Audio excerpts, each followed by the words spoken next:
Boa noite, queridos companheiros. É um prazer enorme, uma alegria, como eu sempre falo, estar aqui com vocês.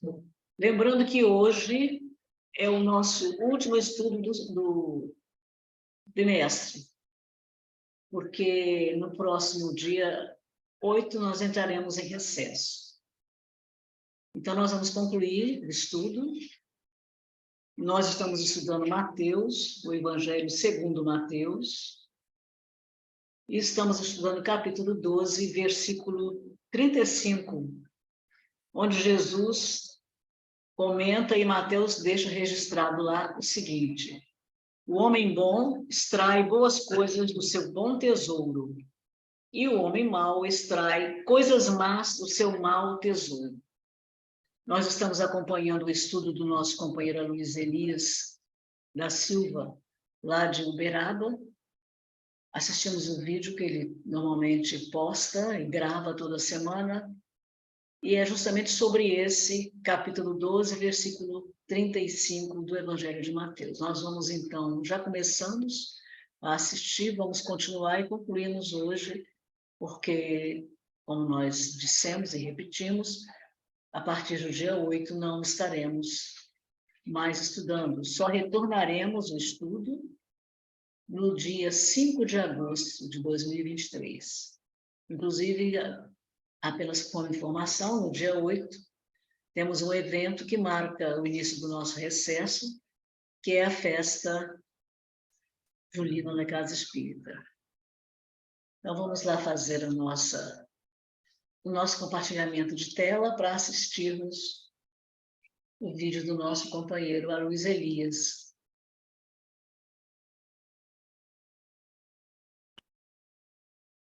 Sempre esqueço de clicar em cima dele.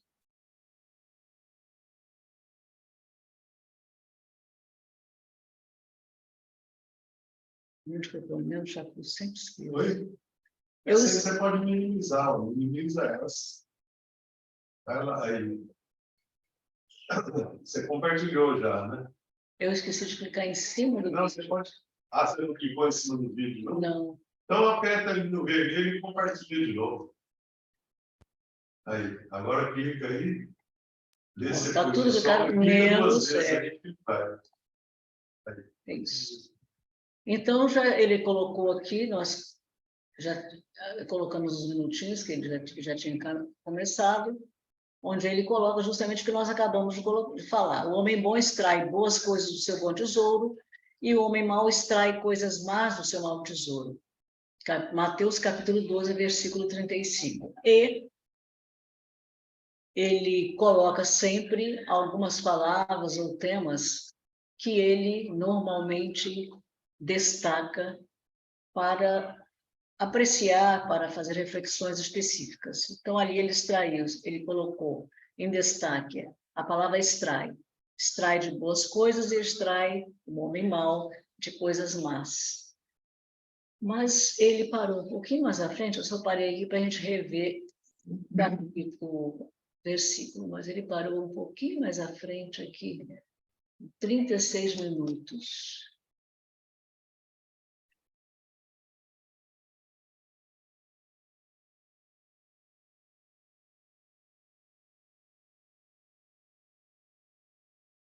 Eu vou fazer meu aniversário. Vai aqui mesmo. Cada um ria de um jeito. De acordo com com o riso de cada um, Jesus decodificava ali alguma coisa do inconsciente aflorando. Enfim. Lembrando que ele está dizendo aqui que as pessoas levam muito tempo para perceber as coisas de Jesus, mas Jesus olhava e já percebia, já sabia a vida de cada um, já sabia onde estava o tesouro de cada pessoa, né? Qual era o tesouro. Claro. Só lembrando o que ele estava falando. É óbvio. Só lembrando para poder a gente se posicionar. Ele não tem nem como comparar, né? É verdade. Deixa eu mudar para lá. Quando fala que o espírito puro, Jesus ainda está acima do espírito puro comum. Ele fala, o espírito puro, teoria da relatividade, é como se fosse 2 mais 2 é igual a 4 para nós. é muito simples. Então, o nível de um Cristo, nossa, a gente não A imagina. gente não consegue nem Não consegue nem imaginar.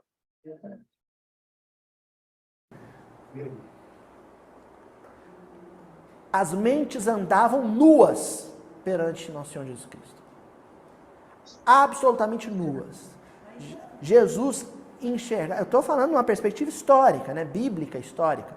O Jesus bíblico. Mas enfim, Jesus via a parte submersa do iceberg o tempo inteiro, em todo mundo.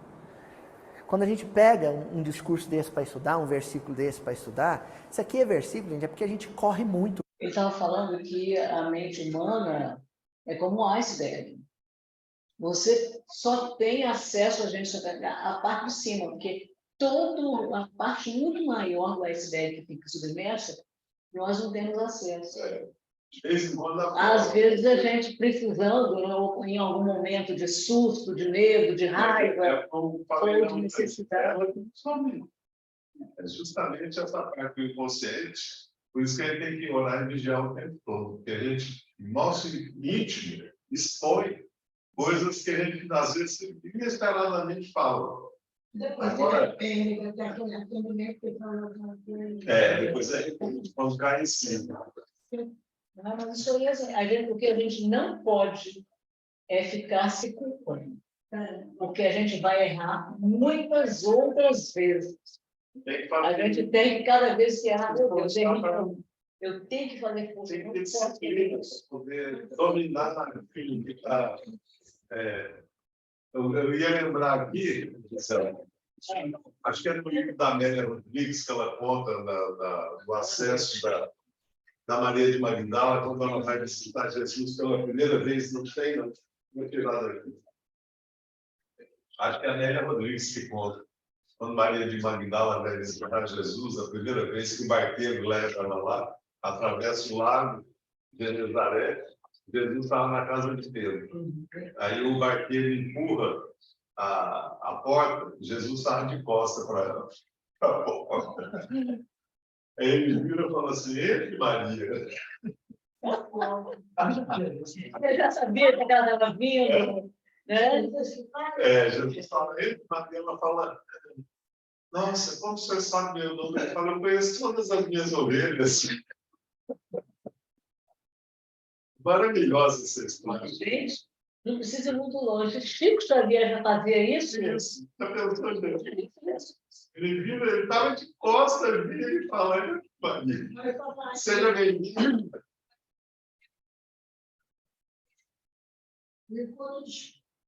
Tudo bem com vocês? Tudo bem,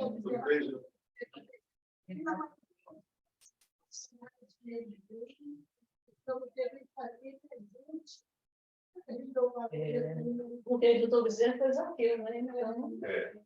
Quanto ele, por exemplo, Isso aí é. o olho, um olhava do azul, porque ele não precisava do paletó. Então, isso, Chico. já não vai no desafio, não se faz.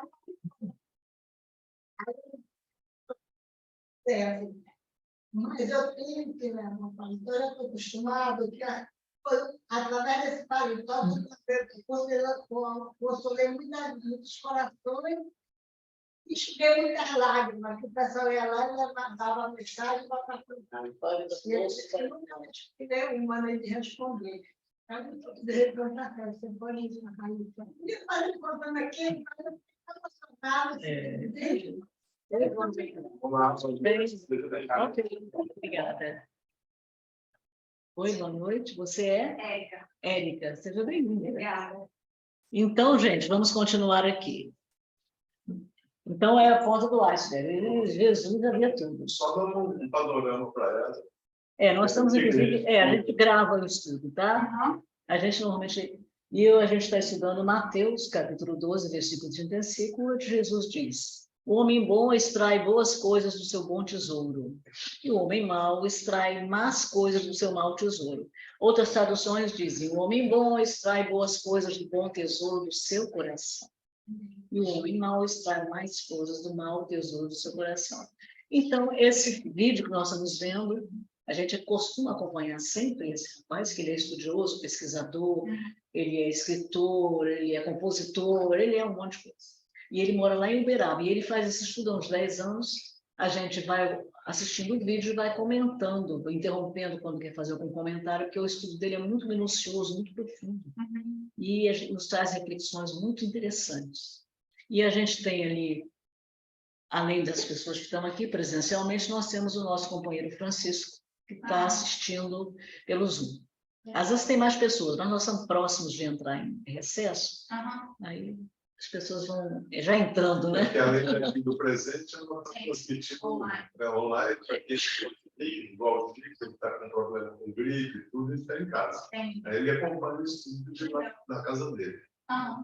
Então vamos lá. Ele chama-se Aloysio Elias, está escrito ali embaixo, né, o nome dele. Viu? Vou dar essa notícia para o pessoal que acompanha o Mildinho. A gente corre demais, porque nós somos apressados e ansiosos. Então nós estamos correndo demais. Nós vamos acabar nos próximos 17, 18 anos, eu fiz as contas. Mas porque nós somos apressados. Vai mais, né, seu Adel? 20 anos, nós somos apressados. Porque um versículo desse aqui é estudo para 200 anos. Só esse versículo. Esse versículo contém toda a teoria de psicanálise que já surgiu no mundo até hoje. Todos os livros do Lacan, todos os livros do Jung, todos os livros do Freud. Está contido aqui, zipado, compactado. Equibalo. Se exterioriza. Na forma de sonhos, na forma de gestos.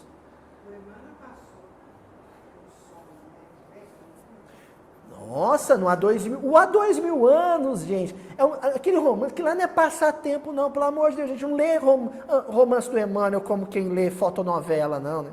Aqui eu sou do tempo da fotonovela ainda. Não lê aquilo como quem lê, sabe? O livro do Felipe Neto, não, viu? Não.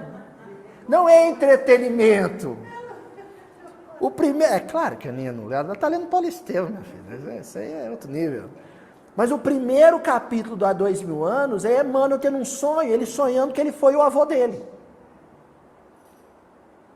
Ora, gente, isso é anímico. Pelo sonho inconsciente. Florou. Então tem. Aí ele ia assinar. Assinava com a letra parecida com a do avô. Opa. Ele tinha sido o avô. O avô. Esse detalhe eu não lembrava. Ele era Públio Lentulus Usura. O avô. O avô. Eu E não lembrava isso. ele sonhava coisas que o avô havia feito terríveis.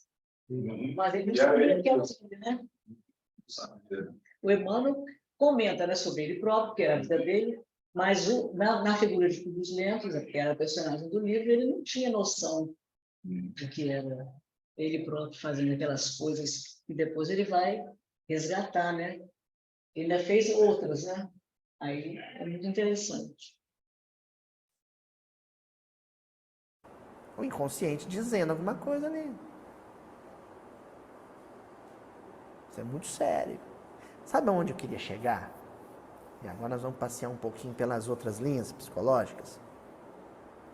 Eu queria chegar na forma mais dolorosa de linguagem, por meio da qual, através da qual o inconsciente fala. Doença. A psicossomatização. O inconsciente, ele fala por meio de patologias.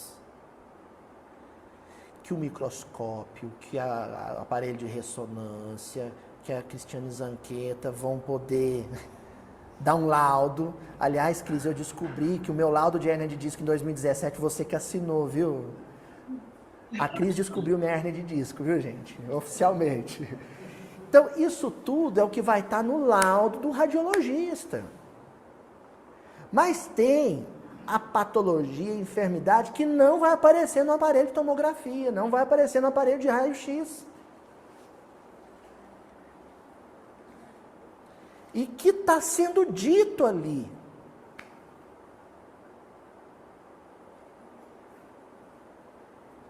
as nossas enfermidades, as nossas patologias, sobretudo as precoces, as antecipadas, aquelas que não dizem respeito ao natural e espontâneo envelhecimento da máquina, aquelas que não estão no script, aquelas que foram literalmente inventadas pelo nosso inconsciente, essas nos decodificam, elas falam tudo sobre nós, sobre o que somos, sobre quem somos.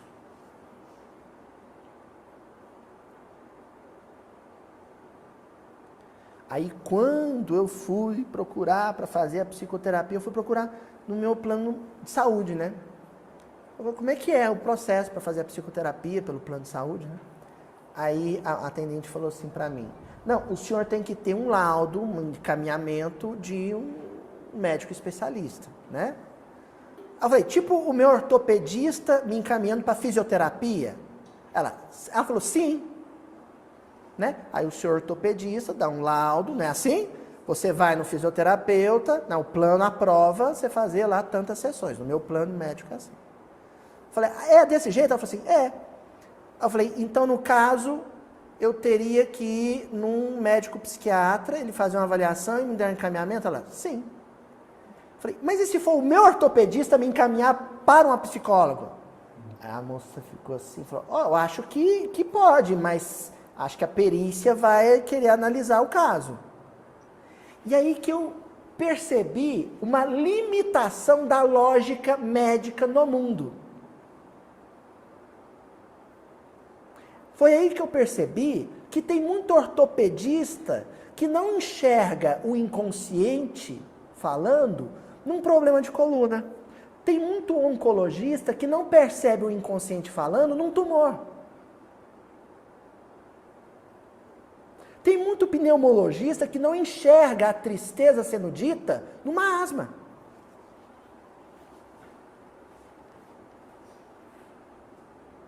Precisa de uma especialidade específica da medicina.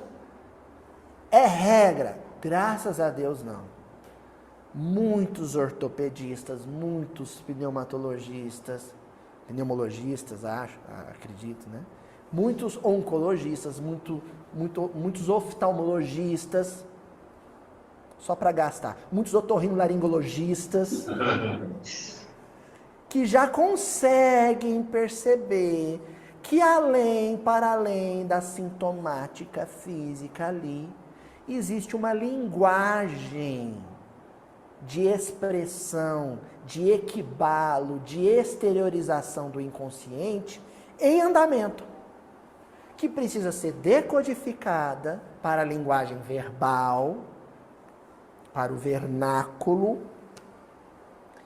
e em função disso, se proceder terapeuticamente, ou seja, dar cuidado. Há uns anos atrás eu li um livro, não era desses versões, né, que é resumido. Eu esqueci o título da história, mas era um médico muito querido, muito competente, e ele recebeu um moço, o moço tinha uma série de problemas, e ele ouviu aquele moço, passou nos remédios, perguntou o que estava acontecendo. Eu estou com isso, estou com aquilo, eu estou com isso, estou com aquilo, não sei mais o quê. E aí o médico tratou dele há algum tempo e passou um medicamento, e ele melhorou. Passou um tempo, ele retornou. E o médico falou, mas o que aconteceu? Eu estou vendo aqui que o senhor não está bem. Doutor, eu vou falar uma coisa para o senhor, eu parei de tomar os remédios. Por quê? Porque quando eu estou doente, me dão atenção e carinho. É secundário. Ou seja, ele tomou remédio, ficou bom, ninguém mais se preocupou com ele. Tá bom, que bom, graças a Deus. Deu aquele suspiro de alívio, né? Mas ele queria justamente a atenção, como a maioria de nós, a atenção, o cuidado. Talvez ele tivesse uma carência maior até, por causa de alguma coisa do passado também, né? Ele está comentando isso aí, mas os médicos, na grade escolar deles de medicina, tem a cadeira de psiquiatria. Acontece que na tarefa dele de atendimento, a maioria dos clientes não querem saber disso. Eles querem que resolva o problema da dor deles, da vida. Então, por isso que eles não se preocupam tanto. Na maioria dos médicos não tem como fazer isso aí. Mas eles sabem. Eles têm essa percepção, né? Não, eles têm essa informação porque eles fazem a cadeira de psiquiatria, todos eles. Tem quem chega no final do curso e passou pela cadeira de psiquiatria. Né? Eles sabem que tem essas doenças que aparecem no corpo, mas só que na maioria dos pacientes, ninguém quer saber disso. O cara chega lá com uma dor no joelho, ele quer tirar a dor do joelho. Depois se preocupa com o problema. Se não quer parar a dor, quer curar. Até uma pessoa como é difícil. Você não pode. É verdade. E também tem aqueles que, alguns planos de saúde, determinam um tempo. Você tem que atender em tantos minutos. Às vezes, como já aconteceu comigo, você fica fiquei 1h30 esperando ser atendida. Quando eu fui atendida, a médica me atendeu no máximo em 10 minutos. Perguntou: o que a senhora tem para lá? Estou passando para lá. Toma, a senhora toma esses remédios. Eu fiquei muito chateada, mas eu ia falar. Você está ouvindo? Olha assim, Então tem situações e situações, né? Mas vamos em frente. Louco isso, né? Tem coisa mais louca que isso. Sabe por quê? Aí você tem a linha cognitivo-comportamental, que vai trabalhar sobretudo com nossos processos interpretativos, porque nós interpretamos as circunstâncias, as ocasiões a nosso modo. E aí você precisa racionalizar um pouquinho, oferecer novas possibilidades de interpretação para que a pessoa tenha um leque maior de interpretações para as situações. Tipo assim, Djalma, estou andando na rua, aí cruzo com a Luísio na rua, ele passa direto e não me cumprimenta. Espontaneamente, neuroticamente, porque neurótico todos somos, o que eu considero? A ideia que me vem. Fingiu que não me viu, não gosta de mim, me desdenhou. Aí aquela ideia vira uma emoção. Na psicologia cognitivo-comportamental, ele vai te oferecer outras possibilidades interpretativas. Pode ser que, né, eu dei uma engordadinha, pintei o cabelo, ele não reparou, estava absorto nos pensamentos dele e passou direto. Você já tinha pensado nisso? O psicólogo vai te falar, você já tinha considerado isso? É outra linha. Tem a linha humanista, que eu acho lindo assim, o Carl Rogers aí vai trabalhar com a positividade, né?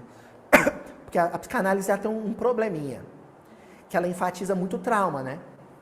Muito o aspecto negativo do inconsciente. Aí o Carl Rogers vai propor o antídoto, né? E você descobre que a raiva é sua tônica, né? A emoção, a expressão de raiva, de ira, de cólera é a sua tônica, é o seu mote. Tá, e vamos trabalhar com o antídoto disso. Você já teve momentos em que você foi alegre, agradável e simpático, não tem? Tá, vamos fazer um inventário de todas essas lembranças? Vamos tentar reprogramar a mente para que ela viva mais essas emoções positivas? Isso é legal, eu acho super leve, né? Você se fixar mais no seu lado positivo. Mas aí chegamos no que mais me interessa para eu poder passear um pouco pelo pensamento e vida do Emmanuel, que é uma linha que a academia torce o nariz um pouco para ela. Vê com ressalvas. Que é a psicologia transpessoal. Acho que o grande trunfo da psicologia transpessoal é algo que a gente já comentou agora mesmo. Que é as formas de linguagem energéticas. E, gente, isso é um negócio tão moderno, Porque o Einstein, ele vai definir isso com uma equação tão boba, uma equação matemática, não é, Aninha? Tão simples, para dizer matematicamente que matéria é energia. Matéria é energia. O universo é formado por matérias, formas de matéria, de manifestação. E aí vem André Luiz e diz que matéria é energia coagulada. Então, é o contrário. Esse energia e matéria, né? Vezes a velocidade da luz ao quadrado.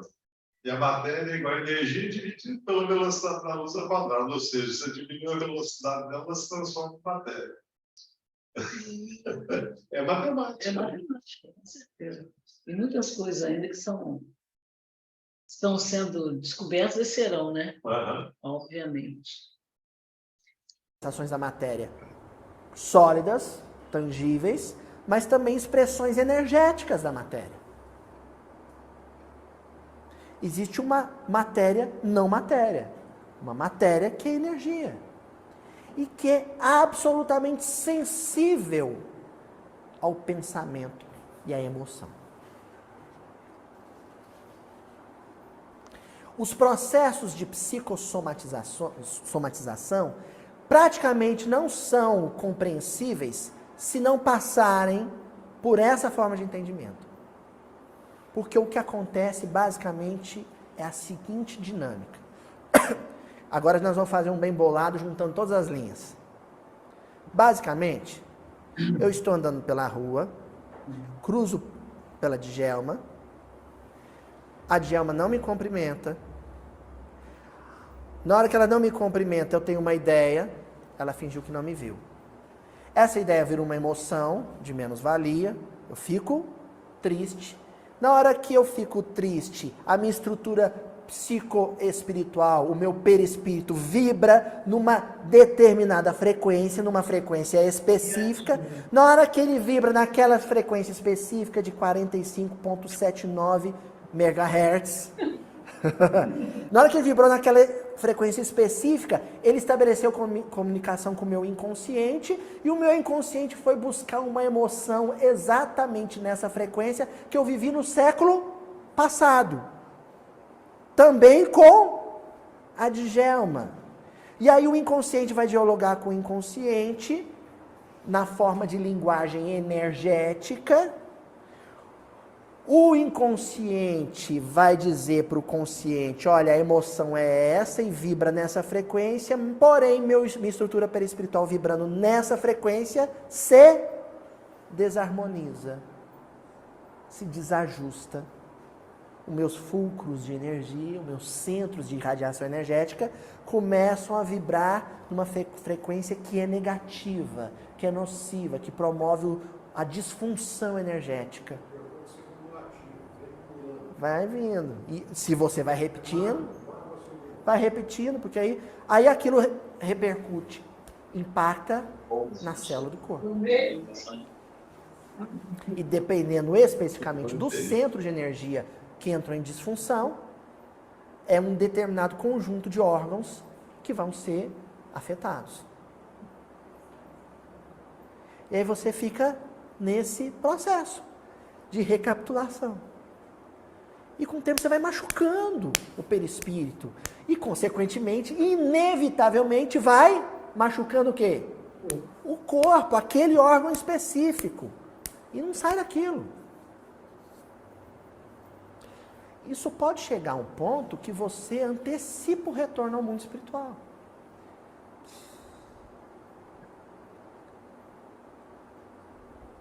Aí o André Luiz se depara no nosso lar, hospitalizado, com um médico chamado Henrique de Luna.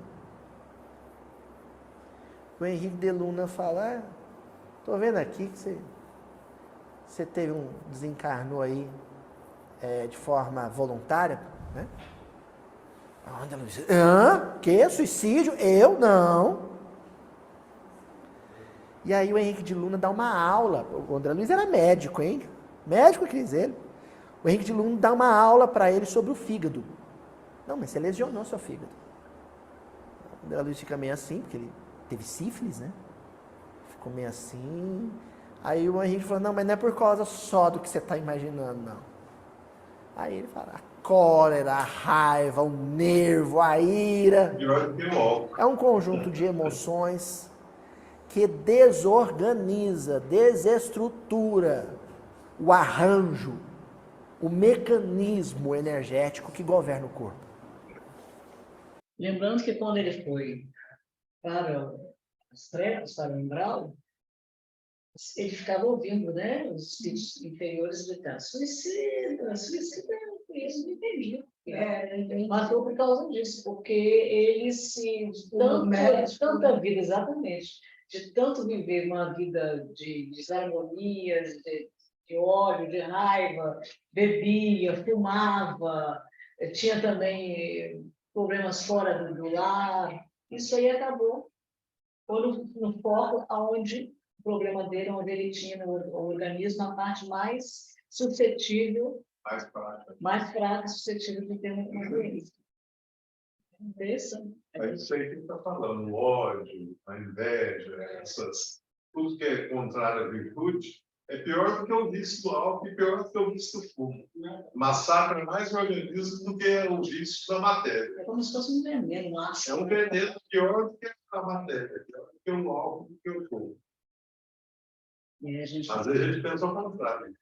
Fala que os caras bebiam alcoólatra, mas se é um cara alcoólatra de sentimento bom, ele vai ter menos prejuízo do que ele faz o contrário. Não bebe nada, mas é um cara ruim. É isso que a pessoa tem. Ódio. Esse vai estar pior. Verdade, Chaco. Absoluta verdade. Você bateu, meu filho, com seus pensamentos. Cada vez que você pensava com ódio, com raiva, você dava um soco no próprio fígado. Você bateu tanto no seu fígado que ele não aguentou. E olha que o fígado é resistente, hein? É o rabo da lagartixa, né? Você corta um pedaço e ele cresce. Medo também. Medo, cara, medroso. Olha. Em função dessa questão ondulatória, vibratória, energética, matéria é energia, olha o que Jesus vai dizer lá em Lucas. Brilhe vossa luz. Luz é energia. São os fotônios, os fótons, ondulando, vibrando, se movimentando dentro de um espectro frequencial específico. Hoje eu estou gastando meu vocabulário. O povo vai achar que eu dou aula de física, eu dou aula de história. E aquilo vibra em forma de radiação luminosa. Só que Jesus dá uma outra dica em outros versículos. É por isso que é bom você ir fazendo a referência cruzada, o Midrash. Porque você vai pegando tudo e amarrando. Tem um momento que Jesus fala assim, cuidado para que a sua luz não seja trevas. Jesus ficou doidão, né? Luz seja trevas. Ele está falando de frequência. Cuidado para que a sua irradiação luminosa não vibre numa frequência muito baixa. É escuridão. Escuridão também é luz. Na mais profunda escuridão tem luz. Tanto é que quando a retina acomoda, a gente começa a enxergar no escuro, não é? Porque alguma frequência luminosa existe ali. Mas é escuridão. Mas a frequência luminosa ali é muito baixa. É a luz que é trevas. O Emmanuel pega esse negócio, gente, lá no livro Pensamento e Vida, e para mim já é genial ele comentar isso, tudo isso que nós falamos até agora, certo? Ele pega tudo isso para poder comentar esse versículo de Lucas, brilhe vossa luz. Só que, sabe qual é o título que ele dá para o capítulo? Educação. Aí, eu estava lendo esse negócio, né? Aí eu fechei o livro e falei assim, gente do céu, que homem inteligente.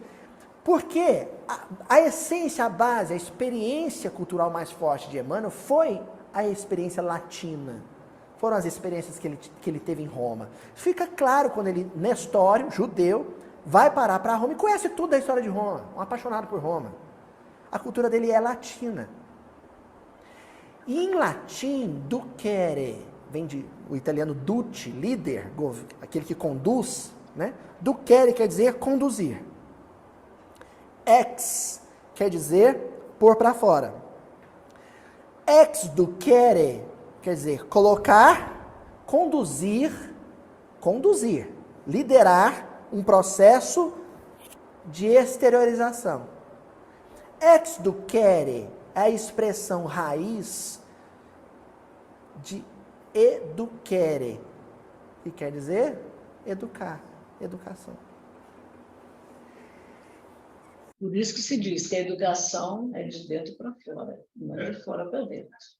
A educação vem dos planos mais altos para fora. Exatamente. E você tira de dentro o que você já tem, né, ali guardado, faltando apenas você se aperfeiçoar para exteriorizar. Por isso que, né, e tem muitos educadores que têm essa ideia, mas tem outros que não concordam. Acho que você trazer a educação, trazer a informação e jogar ali, né, nas crianças, nos jovens, né?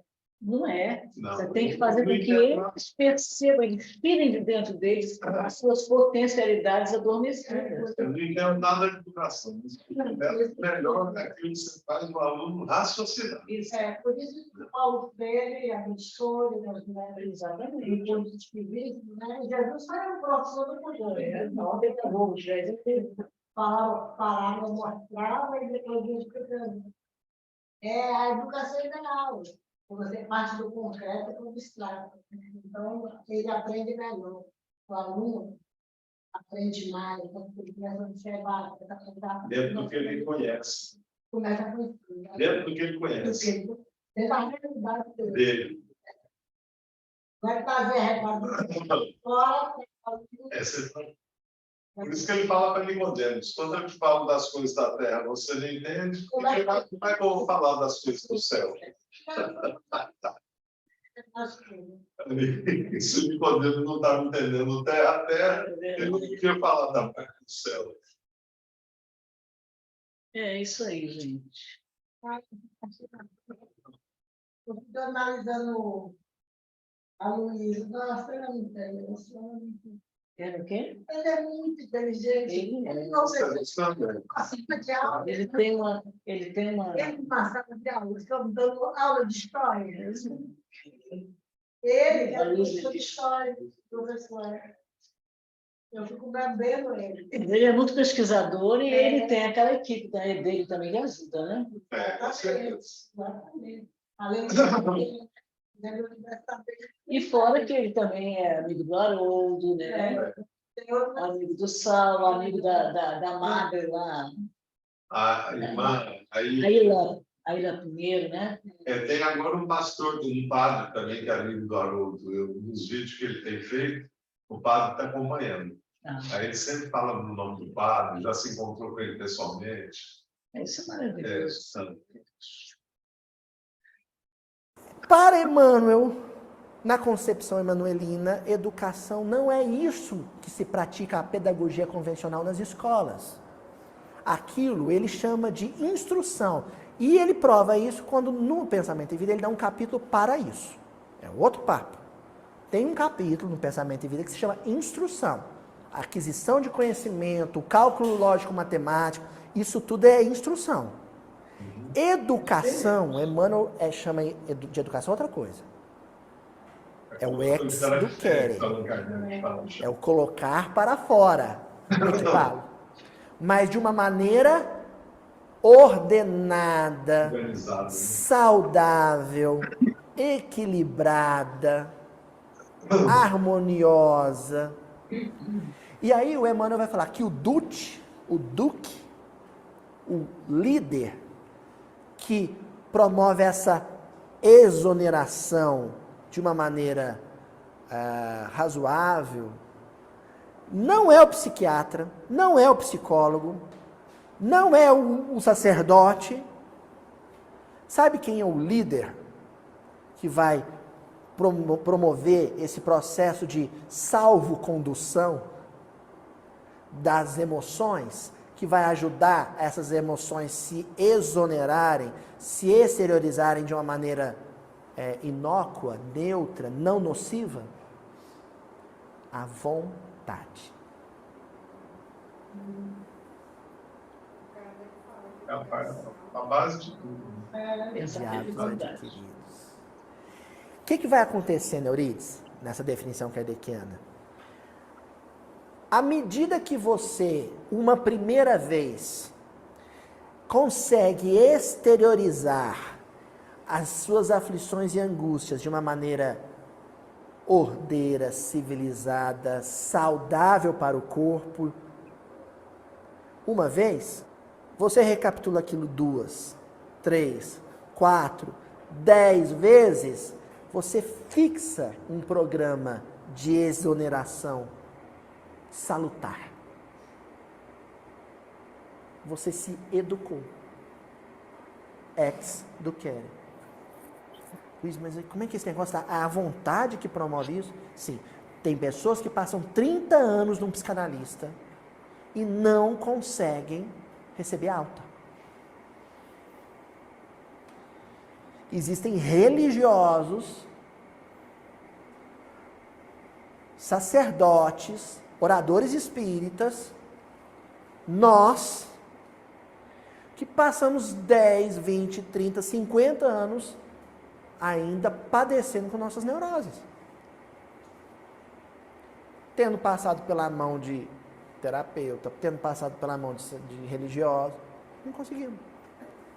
Nesse caso específico, que eu conheço um caso, muito perto de mim, as pessoas querem cura, mas não querem promover a própria cura. Não quero esforço. Quer que a cura venha de fora. Quer que alguém resolva o problema dela. Mas não entendem que elas é que têm que se esforçar para poder resolver o problema. Cura vem de dentro. Porque a pessoa se compraz na situação que ela está e não quer sair da zona de conforto. Então, eu quero ficar muito melhor, Gisela. Mas, assim, você me dá um melhor, eu fico bom.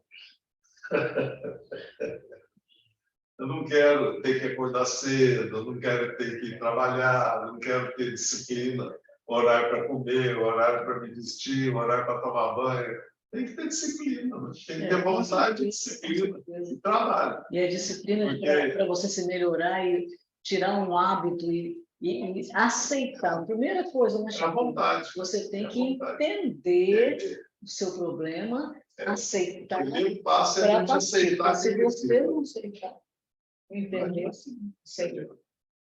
e ninguém de fora vai conseguir, porque... É o que o Mano fala em várias lições dele, né? A inchada, a parada, ele enferruja. A pessoa tem que se movimentar e sair da zona de conforto. Aí a gente fica agoniado, vê que a pessoa não se mexe, que a pessoa... Mas aí a gente não pode fazer nada, né? Porque se você se envolve espiritualmente, psicologicamente naquele negócio, você acaba ficando muito chateado e não resolve, né? Acaba se envolvendo demais. Você tem que fazer pressa e deixar a pessoa resolver. Você tenta o que você quer. Aí tem uma benfeitora enviada por Deus, que é a dor. A dor é uma benfeitora. Ela promove mudanças rápidas nas pessoas. A dor é a maior benfeitora. É verdade, como está lá no Evangelho. Melhor educador. A dor é uma bênção que Deus envia aos seus eleitos. Não vos aflijais, vos sofreis. Mas bendizei de Deus pelo poder do Espírito. É isso aí. Deixa eu ver quanto tempo falta aqui. 5 minutos. A gente hoje não vai terminar aqui. Aqui no meu está faltando 5. Não vai que eu passo hoje. Não. Então tá, a gente pode ficar um pouquinho mais, porque nós não vamos mais voltar nesse vídeo. Como a gente já pegou a essência do que ele está falando, né? Porque quando a gente retornar, é importante, eu vou falar já isso com vocês, a gente tem até que conversar com quem que vai fazer isso. A gente vai fazer em outubro, nosso grupo e outros grupos de estudo, nós vamos fazer um estudo, tipo uma mesa redonda, sobre a Carol falou que é CS, mas ela falou que seria tipo 2 grupos. Cada dois grupos. cada grupo vai falar 30 minutos. Na realidade, Não, vai ter a reunião a semana todinha, semana de estudo espírita. Entendeu? No ano retrasado foi feito Foi online. feito Agora vai ser presencial, exatamente. Então, nós escolhemos o tema, ela deu um livro, uma relação de parágrafos separados. Nós escolhemos os trabalhadores à última hora. Nosso livro. É a música até do... Chaco Trem. É a música daquele que canta Santa Casa Santa, Ah. os trabalhadores da última hora. Ah, é? É bonita, né? É. Então, vamos lá, vamos andar mais um pouquinho. Porque o líder, o Dutch, não agiu. Assim, ó, Sabe quem era chamado de Duce? vontade. Era aquele- da Segunda Guerra. Só que aí, quem tiver... Da Itália. Da Itália. Ele era um ditador. ditador. Ele era um ditador da Itália. Mussolini. Isso. Exatamente. Agora eu estou sabendo o que significa. Quer dizer, o condutor, o era um administrador, o ditador. Ele era um ditador. do Pensamento e Vida, ou quem já está aí antecipando uma... vontade. Né? Tem que ir no livro Pensamento e Vida e ler um capítulo chamado Vontade, para entender o que é vontade. Nós estamos estudando esse livro também. Tá? Vontade é a expressão íntima do comando de Deus, da ordenação de Deus. A vontade, segundo Emmanuel, é a gerente de toda a estrutura mental. Ele chega a dar o exemplo do escritório. Se a memória é um funcionário, a imaginação é outro funcionário. Tem os departamentos. O raciocínio, a razão é outro funcionário. Mas quem manda é a vontade. E a vontade é o capataz de Deus. Quando a memória começa a agir de forma enfermiça, você começa a lembrar o tempo inteiro só de uma mesma coisa, é que ela está sem comando, sem liderança. Então ela exonera a memória, as suas imagens, da maneira que ela bem entender.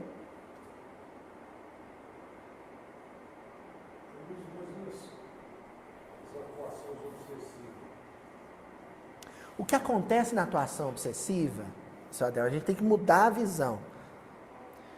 É que a gente demoniza o demônio. A gente culpa só o elemento psíquico externo, o obsessor. Coitado do obsessor. Não existe processo obsessivo sem afinidade vibratória, sem identificação frequencial, ondulatória. O obsessor é igual a abelha no mel, né? O obsessor é igual a abelha no mel, ela gosta de mel. Se tem mel ali, vai. Mas é que nem sem culpa, coitado. Pois é, vai atraído, né? Atraído por aquilo que gosta. E aí esse é o obsessor, ele é atraído. Nossa senhora. Ele corre da gente.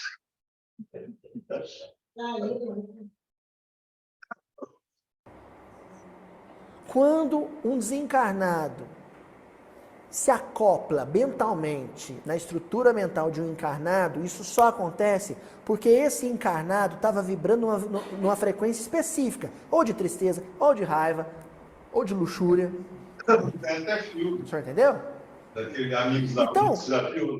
Não, eu já vi alguma O cara lá deitado e ficou na culpa do obsessor e falou: vê se me esquece, pelo amor de Deus. Não sei também. Tem aquele livro, aquele filme de André Luiz também, aquele livro, né?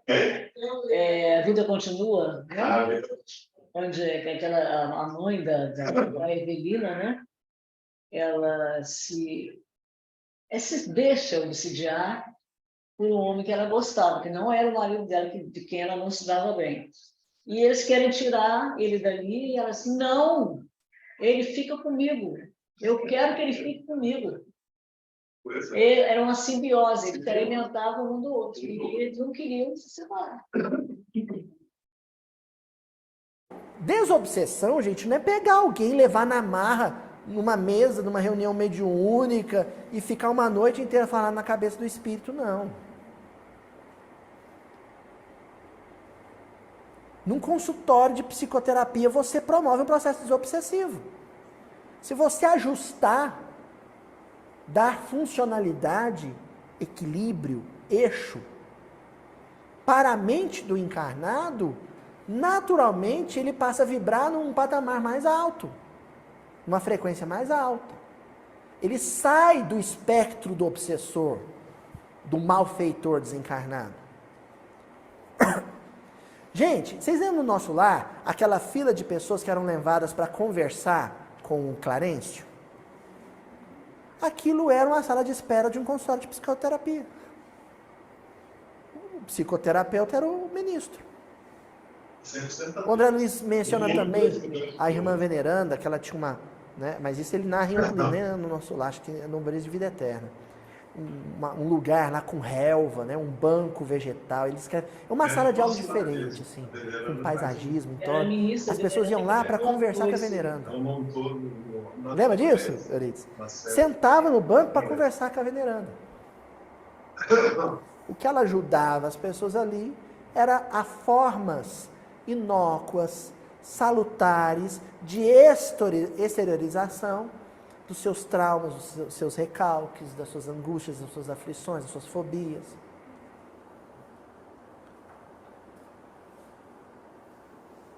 Tem um trabalho muito importante que muitas casas espíritas desempenham. Ele é vital. Eu coloco ele num nível de importância, por exemplo, da Câmara de Passe, no sentido terapêutico, que é a chamada assistência fraterna, atendimento fraterno, né? E aí eu peço para as casas, assim, um pedido que eu faço aqui, levarem esse trabalho a sério. Quem se predispor a fazer esse trabalho de atendimento fraterno, tem umas casas... Olha, em Santa Maria, no Rio Grande do Sul, eu visitei a cidade, fui lá fazer palestra, e aí me levaram para fazer palestra numa casa, não me fala a memória, no centro de Santa Maria, e o pessoal me levou na sala para conhecer a sala de atendimento fraterno da casa. Eu já tive um impacto,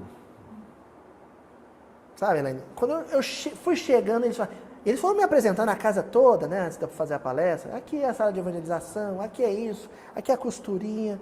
Aí chegaram assim, aí a moça já falou baixo assim, aqui é a sala de atendimento fraterno. Vou te pedir para falar baixinho aqui dentro. Eu já fiquei fã. Falei, eita, que vontade de ser atendido aqui, meu Deus. Quando ela abriu a porta, tinha um sofazinho tão fofinho, me deu vontade de sentar nele. Eu acho que assim, se eu só sentasse naquele sofá, eu já mudava a frequência vibratória. A sala era toda pintadinha, alguém muito carinhosamente, ou um arquiteto, ou alguém, um decorador foi lá, pôs um papel de parede, pintou, coisa mais bonitinha. Tinha um copinho de água, uma caixinha de lenço para a pessoa chorar. Tinha um sonzinho tocando música assim, sabe? New Age, assim, aquela coisa. Sons de riachinhos, que ficava tocando lá o tempo inteiro para dar um ambiente para a sala. Isso é psicoterapia. Fazer a pessoa sair da... Cuidar da alma. Cuidar da saúde. Dizem que a melhor... Aí sabe o que acontece? Desobsessão que tem é reunião doutrinária. Nunca me Hã? Melhor desobsessão que tem é reunião doutrinária. Quando a pessoa se propõe a prestar atenção. Mas ela vai para ali, fica assistindo. Quem vem junto com ela no plano espiritual também assiste. Isso é importante. Isso acho que é o mais importante. É ser acompanhado, e o acompanhante está ali ouvindo também a palestra. Exatamente. E ela sabe que enquanto ela sai, eles estão tratando, conversando com o espírito que está acompanhando ela também. É assim. Bom, eu acredito, deixa eu ver mais se tem mais alguma coisa aqui para frente, porque eu acho que vou parar por aqui. Asepsia?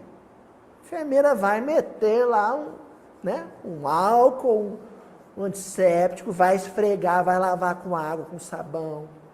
Qual que é o número? Vai fazer um curativo, vai doer. No 5 deles.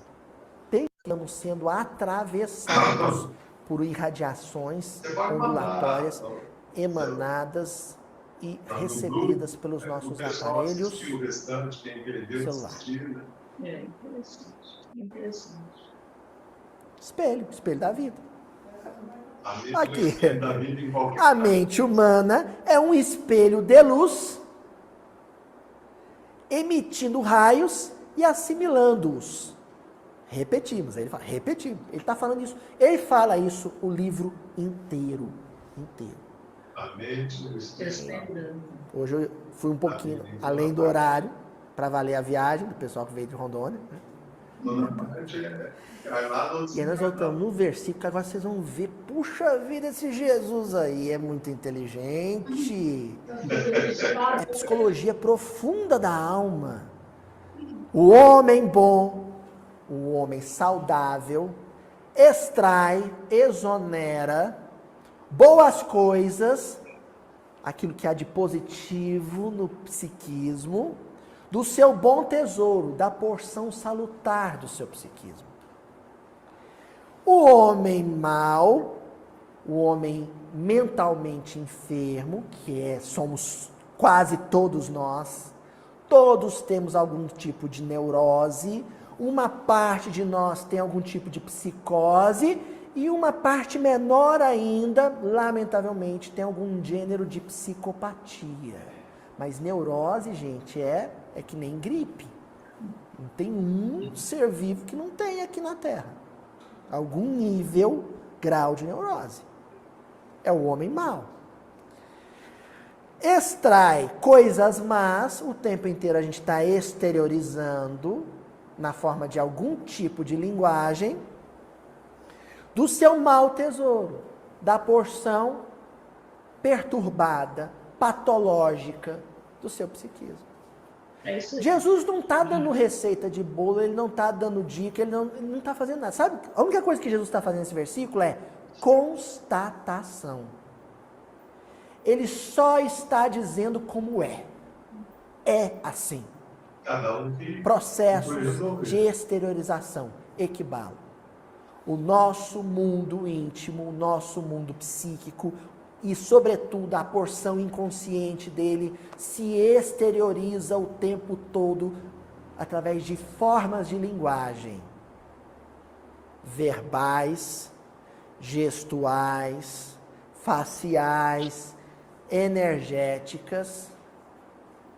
todas essas E aí, nessa parte da linguagem vibratória, a gente tem que ver o quanto dela não fica represado no corpo, desestruturando o perispírito e falando através de doenças.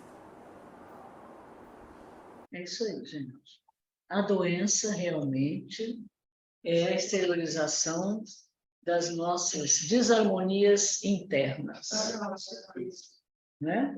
vem de dentro para fora. O que vem de bom e o que vem de bom. Exatamente. E muita coisa que exterioriza hoje, na realidade, foi plantada lá atrás. E muita coisa a gente repete, Sim. de encarnação para encarnação. A gente tem que tentar eliminar para não repetir outra vez, ficar repetindo. Cada encarnação que passa, repete os mesmos problemas. Aí chega num ponto que ele fala, meu amigo, não dá mais para você viver aqui, você vai ter que mudar de casa. Você vai ter que ir para um lugar onde você possa, né, que é o que está acontecendo agora, a transição planetária, né? Você não se adapta aqui, as suas energias já não podem mais conviver com as pessoas que estão aqui, porque elas cresceram e você não quer crescer, você quer se manter, então você vai ter que ir para um lugar compatível com a sua frequência, com o seu nível vibratório. Queridos companheiros, nós estamos encerrando aqui nosso estudo de hoje, dia 1º de julho de 2023, agradecendo a presença de todos e repetindo que é o nosso último estudo, porque dia 8 nós vamos entrar em recesso, vamos ser a nossa festa junina, e quem quiser pode vir participar, onde estaremos juntos, nos abraçando, comendo aquelas comidas gostosas da ocasião, e retornaremos no dia 5 de agosto. Obrigada por estarem conosco sempre. Obrigada Quanto que é? pela participação. Quanto que é? Dia 5 de agosto, primeiro sábado de agosto. Fala, Chiquinho. Nesse processo aí de você, os seus, como é que se diz, seus para trás-mente começarem a refletir nos para frente-mente, Como é que é? Não usando a entendi. língua. Ele está falando igual aquela novela Bem Amado. Não, eu sei, mas eu não entendi o que ele está perguntando. Eu entendi o que ele está falando. Como é que é? Nesse processo de seus para trás-mente, estar refletindo nos seus para frente-mente, Ah, sim, sim. há como é que se diz? Algo que a gente deveria exercitar mais, né? Que é a meditação. Sim, a meditação é Meditação, importantíssima. a meditação trabalha muitas coisas nesse sentido. Estou falando porque eu também estou puxando minha orelha, mas eu não faço. Não, isso é importantíssimo. Meditação é uma das soluções que a gente todos poderíamos alcançar se a gente conseguisse fazer para equilibrar nosso espírito, para tranquilizar nossa mente, ter um sono tranquilo, né? É um remédio salutar. Boa Ok. noite a todos. Quem não sai daí, que nós vamos fazer nossa prece quando interrompermos a nossa gravação. E até a todos que estão nos ouvindo, obrigada pela atenção. Até dia 5 de agosto de 2023.